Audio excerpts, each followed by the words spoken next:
Hey guys, welcome to the first Animated Girls Profile Confidential of 2021 and number 101. Yes, we've already surpassed with this edition 100 episodes. The 100th, of course, was on Jessica Rabbit.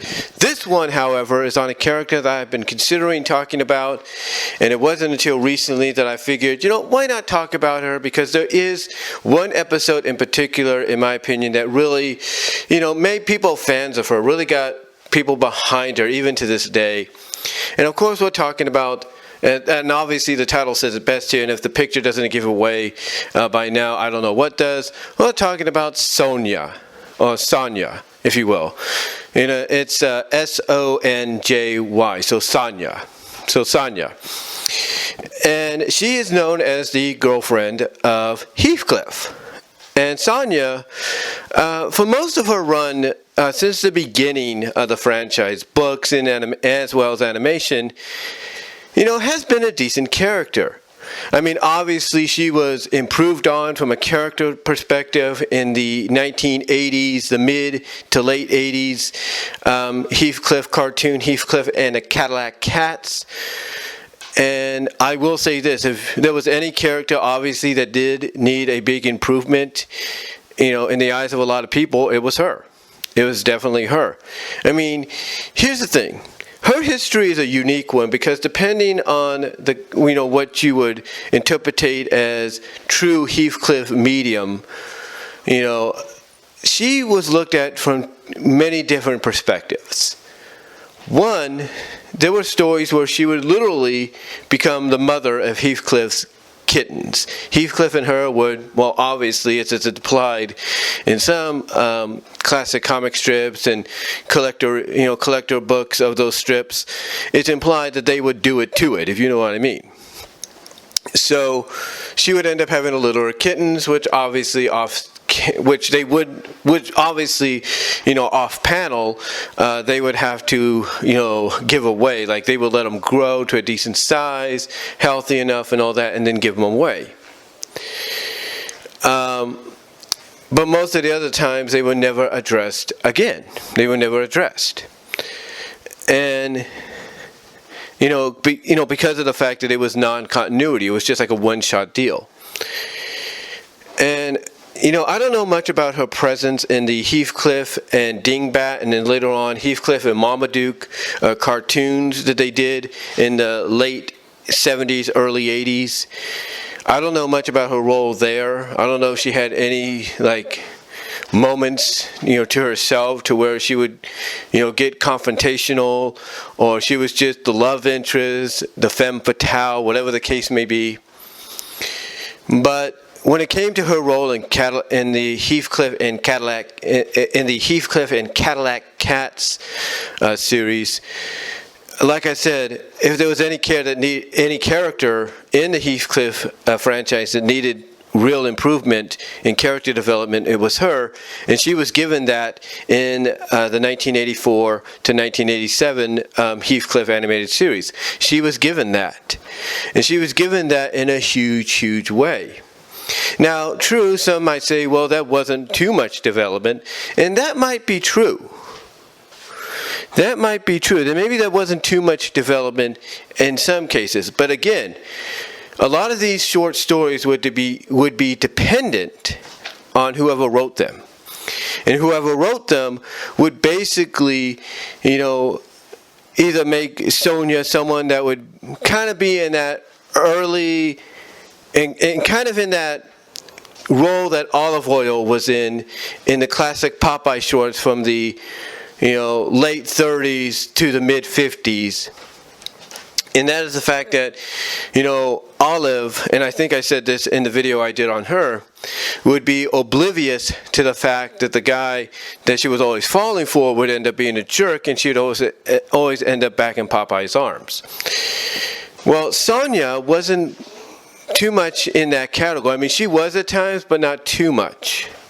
I mean, there were times where, you would think, okay, why is Heathcliff even around her anymore? Why does he even, attend to her every whim if he can? And I think when you look at Sonja, and again, I think it's more defined in the Heathcliff and Cadillac Cat series. I think it's more defined that she's, tolerable of him. That she's the only one that understands him and is willing to accept him for who he is. I mean, heck, when she gets in his face for thinking he's cheating on her with another woman, only for him to finally just come out and say, no, you got this wrong. That woman is my father in disguise. I'm trying to protect him. I'm trying to keep him safe. And, you think to yourself, well, you would think to yourself, you would think, why didn't she ask him, well, why are you doing this? Why didn't you say so? Or what made you think that or anything? No, she's very understanding. As soon as Heathcliff tells her the truth about what's going on, she's like, oh, well, that's completely different. And she kind of flirtatiously says that, or acknowledges to him that, oh, well, I've always known you had better taste than that. The point is obviously she had some decent character development in the newest series. And none was more prominent in my opinion than when she confronted Tammy in the tutorial episode for the character Terrible Tammy. Because you see in the episode, this female bully cat comes around, manipulative bully cat comes around, befriends the human Marcy, who's kind of like the crush love interest of Heathcliff's owner, Iggy. Anyway, long story short, Tammy ends up manipulating everything, taking over, basically humiliating Heathcliff, because Heathcliff has a code of honor that, hey, he'll fight any cat, any dog, whatever, but he won't fight a female version of him.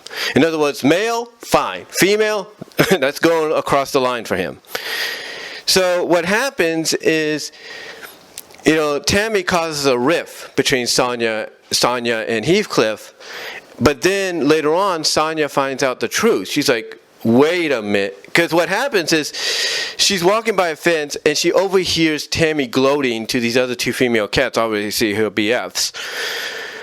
And Sonja is like, she does not take this well. She is pissed when she finally overhears the truth coming from Tammy. But not only is she pissed about it, but she gets to the point where legitimately what happens later to Tammy, let's just say Heathcliff obviously knows not to get on Sonja's bad side. Because one of the things that really pushes Sonja over to a point where she does something that she doesn't normally do is while she's overhearing Tammy gloat about her humiliating Heathcliff, taking over the neighborhood and all that, is basically when she calls Sonja dumb. She calls her a dumb girlfriend. And that really, I think, gets under her skin. So what happens is we get towards the end, and it looks like, Tammy's about to, bash Heathcliff again, because he's like, look, because Heathcliff's like, I'm not going to stand down from you, Tammy, but I'm not going to fight you. Like basically he's willing to take the beating because, look, he's not going to stand down. But in comes Sonja, and she says, because Tammy says, to Heathcliff, okay, you asked for it. And then Sonja comes in, grabs the arm of Tammy and says, but you're going to get it. And then she says these lines. She says, it may be against Heathcliff's honor to fight you, but it's not against mine. And the moment she said that, she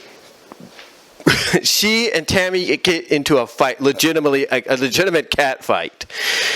And this, to me, was the first time ever, as far as I know,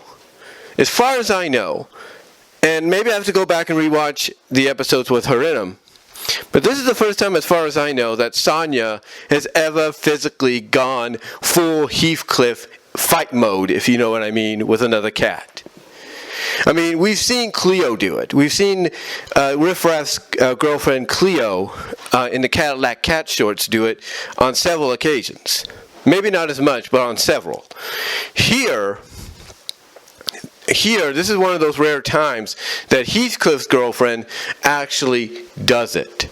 Now, I don't know if she does it much in the comics, the comic strips or the comics themselves, but here in the show, she does. Now, like I said, I can't talk about whether or not, or say whether or not she does it in the other animated series that came previously before this, but she says it here. But she does it here, I should say. And the last things she says during the fight is, if you ever mess with Heathcliff again, you'll have to answer to me. Bam! And by saying that, she gives the final blow, and literally, drives, Tammy out of town. And how? Because after she gives the final blow, she runs right to the carriage that obviously was one of Marcy's carriages, pushes it, and pushes it in the direction where Tammy's going to land, and literally it rides Tammy right out of town. And then the one thing Sonja says at the end is, that was very unladylike, but it had to be done. Which, again, tells me in continuity, Heathcliff knows not to get on her bad side, because she will F him up. Just like she did here. So, to me, this right here, in this Terrible Tammy short, which honestly, when I look at it, it was more of a Sonja short. It was more of a Sonja cartoon than a Heathcliff one. But obviously, this was the defining moment, I think, in a lot of fans' eyes, and a lot of fans would agree, where Tammy got her, basically Sonja's character really came into her own. It's like she came into her own, she showed she could take care of herself, she can fight, she could stand up for others, especially those that are very close to her, and that if you get on her bad side, she will F you up. So yeah, and I mean royally F you up. But yeah, this to me was one of those moments. And there are other character-defining traits for her as well in the series. Like, she's the only one that when she's not falling for another guy or being flirtatious with another guy, or guys being flirtatious with her, basically, she's kind of like the voice of reason. Like I said earlier, when Heathcliff finally was able to explain to her what was going on, she was accepting of that. She wasn't asking, well, why didn't you say something? Or what made you decide to do that? No, she was more accepting of it. She was more understanding. And here's the thing. There are other episodes like this. Like when... used pets. When they get captured, when her and the alley cats, Hector Wordsworth and Mungo, get captured, she's the voice of reason. She's the one that's like, she's telling them, don't worry, Heathcliff's going to come for us. And he does. She's the voice. She's also the voice of, reasoning and basically, giving it straightforward about certain things. Like when it comes to the cat father, after Heathcliff finally comes through with his promise to give her what she wants in a romantic dinner kind of setting, she finally, it gets into a confrontation, not confrontation, but it gets into a conversation, that's what I'm trying to say, conversation about this cat father character, who's basically a play on the Godfather. And she basically, tells it like it is when it comes to him. So, yeah, she's had some character-defining moments and throughout the Cadillac Cats version of Heathcliff. And to me, that's the version of Sonja people remember, and that's the version of Sonja people like. Again, I can't say much about the previous version, but this version to me is the one that really got people behind her, especially when it comes to the ending of the Terrible Tammy short, which again was more of a Sonja short than a Heathcliff one. But anyway, though, guys, that's all I'm going to say on this first edition of the Anime Girls Profile Confidential for 2021, the 101st edition, that is. Let me know what you guys think down below. Comment if you like. Let me know what other moments maybe of Sonja and Heathcliff and the Cadillac Cats, and even maybe previously before it in other incarnations stood out to you about the character. Let me know in the live chat and in the comments. And that's all I'm going to say, guys. So till next time, God bless. Take care. I am out. Peace.